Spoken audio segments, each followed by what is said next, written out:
वफाकी वजीर इंसदाद मंशियात brigadier retired पीर इजाज अहमद शाह की ज़ेर सदारत डिस्ट्रिक्ट कोऑर्डिनेशन कमेटी का इजलास में deputy commissioner Zahid Pervez Warraich, DPO Mansoor Aman, तमाम ADCs, AC साहिबान, MPA मियाँ आतिफ, सियासी शख्सियात और मुतल्लिका ज़िलाई अफसरान की शिरकत। डिप्टी कमिश्नर और ज़िलाई अफसरान की ज़िला भर में जारी और नई तरक्याती स्कीमों के हवाले से वफाकी वजीर इंसदाद मंशियात को तफसीली ब्रीफिंग। इजाज अहमद शाह ने कहा कि वज़ीर आज़म इमरान खान की अवाम दोस्त विजन पर मुश्तमिल तरक्याती प्रोग्राम के तहत आवाम की फलाह व बहबूद के लिए इनकलाबी इक़दाम किए जा रहे हैं।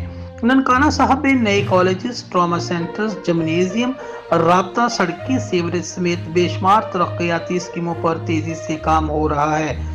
कम रिलीज शुदा फंड से ज्यादा तरक्याती काम देने वाले अफसरानों ठेकेदारों की जितनी तारीफ की जाए कम है।